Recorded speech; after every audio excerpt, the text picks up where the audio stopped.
So what I've got here is a customer's brand new Scout 430, and he ordered a bait tank, and he ordered a track from the transom to the middle seat, which is a good choice on this size boat.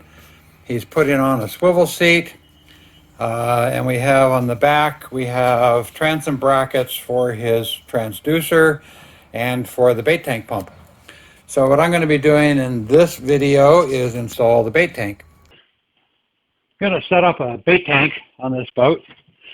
Bait tank will come with, first off, I don't have a way to ship entire bait tank systems yet. So if you want an entire system all made up, ready to go, you have to pick it up from me in San Diego. You can buy kit parts, you can buy the outlet fitting and the inlet fitting and the strain relief, and you can buy rod holders and handles from Amazon and build up your own system. And I have links that show you where to get the tank and where to get the various parts. But if you want a whole system, you got to be able to pick it up because I don't ship it. Okay, so when you pick it up, it will come with an outlet tube attached, and that just goes over the side. You'll tell me ahead of time which side you want this stuff on. Typically, you want it on the port side of the boat.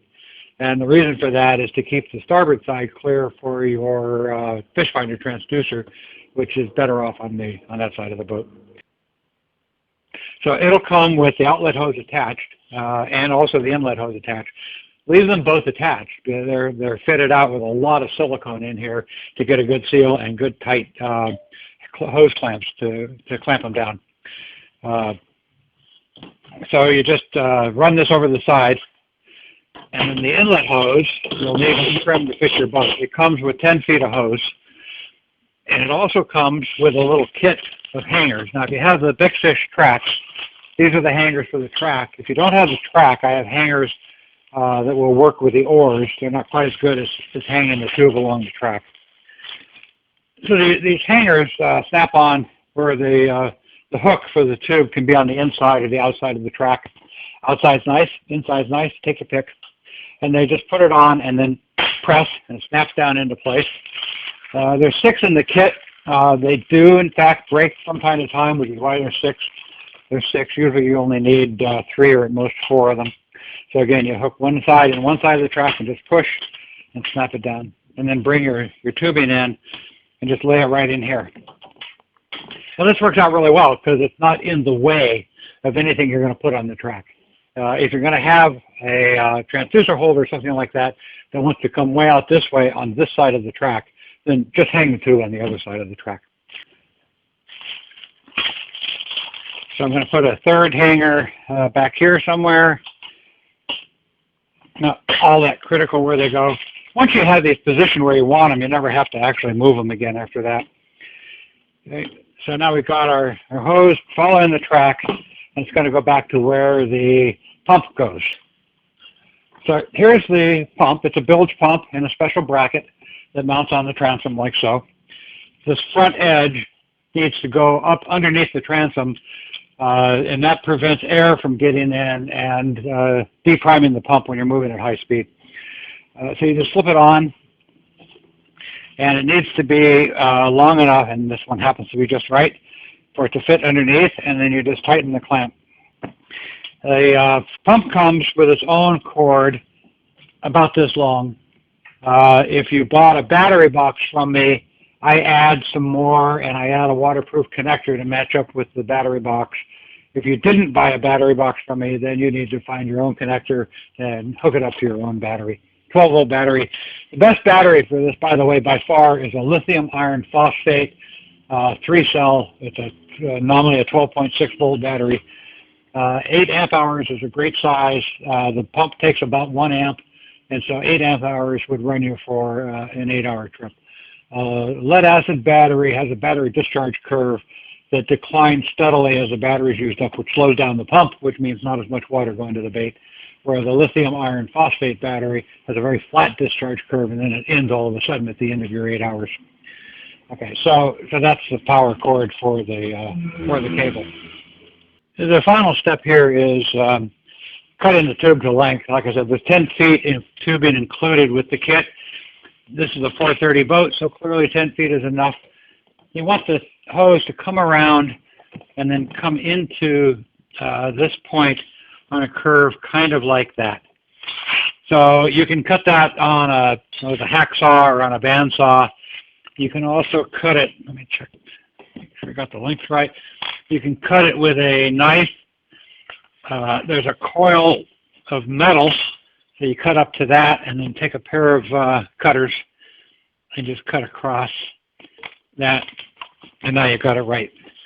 Now this fitting right here on this the end of this egg-shaped blob is a standard garden hose fitting. You can hook a garden hose up to this thing. And so in the kit you'll find this garden hose barb adapter with a 3D printed handle on it. And so it's going to end up going on here when you attach the tube. And there's also a hose clamp that goes with it. So you back the hose clamp open. Okay, put the hose clamp up on the tube like so. Shove the clamp up into it, or the fitting. Bring the hose clamp back down to it. Okay, so now when you're setting your boat up, you'll string the hose into the clamps. You probably leave the clamps right on the track all the time, and just hook this guy on. Now, it's important to realize that the scoop on this is actually below the transom, which means if you're dragging this across the beach, you're going to be dragging across that scoop, and that's a bad idea. So if you're going to be doing a beach launch, put this on. You can attach the hose if you want to ahead of time, but put this on after you've launched and you're outside the surf. If you're doing a ramp launch, put this on after you've floated the back end of the boat and there's water underneath it, so you're not dragging against this. And then, of course, do the reverse when you're coming back. At a ramp, take it off before you pull it up the ramp. At a beach, take it off outside the surf line before you take the boat in to put it down. When you're done fishing for the day, you scoop out your bait, you're going to throw it away, and then you lean over here and undo this fitting, and then just let it dangle in the water like that on your way back to wherever you're going to get out of the water. And what will happen is the water will siphon out of the tank all the way down to the inlet level, and the inlet is only about 2 inches above the bottom of the tank back there. So what will happen is when you get back to the dock, there will only be a couple of inches of water in the tank. So only a few pounds of water instead of 80 pounds of water. You'll be able to pick up the tank and dump the rest of the water out. That was one of the reasons I did this. This guy is a check valve. And the reason it's there is if you lost power, or if you wanted to turn off the power to save some battery life, the check valve prevents water from flowing out of the tank back through the pump. So I'll show you how the check valve works. The check valve is not 100% reliable because it can get debris in it. So I got to loosen this up enough to get the bottom out from under the transom, and then I can pick it up. So the check valve actually threads together like so, so you can unscrew it. And the check valve itself is a cartridge, and with a pair of pliers you can pull this out, just pull the edges. And so if you get debris in here that prevents the check valve from operating, then you can clear the debris out, you can clean the valve. Just shove the valve back in and put the back on and tighten it down. Doesn't have to be overly tight, just snug it down. And you're ready to go again. Okay. Likewise, you can top this guy off, the scoop off, by pressing on the sides on the tabs and clean things out if you got any debris, kelp or whatever crammed up in there. If the check valve fails and you lose power, and by failing I mean it's stuck open, you'll drain the tank and you'll lose all your bait. So the one thing to do is kind of keep an eye out all the time you're running to make sure water's coming out of that outlet up there, because you can see it coming over the side. And you'll get used to it, and if it's missing, you ought to notice that and you ought to stop. So if you all of a sudden notice there's only half a tank of water up there, it means your pump has stopped pumping for some reason, and the check valve didn't stop the water from flowing back into the ocean. In an emergency, what you do is you unscrew this guy and lift it up and just get it higher than the water in the tank, and it'll stop siphoning. Okay, so you can at least preserve some there. The bait won't last long in that condition because it's not getting any fresh water. But it might give you time to start to dig in and open this up and figure out what happened here, or figure out why you lost power on the thing. So that's the whole bait tank system. Now there's a battery that I sell with it. If you want to buy my battery, this is it. And if you buy my battery, I put a cable with a waterproof splice here, a waterproof locking connector on this end, and I give you 2 connectors on the battery box, so you can just plug it in, get it lined up. Okay, screw that down. Now you have a waterproof fitting, waterproof switch it on and off. This is a charging port for the battery. The 2 chargers I recommend both have plugs that fit into this port. There's another connector on here which is not switched. This connector is switched. This connector is not switched. So if you wanted to run your fish finder off of this, if you're only going to be out for 4 hours, there's plenty of power in here to run your bait tank and a fish finder.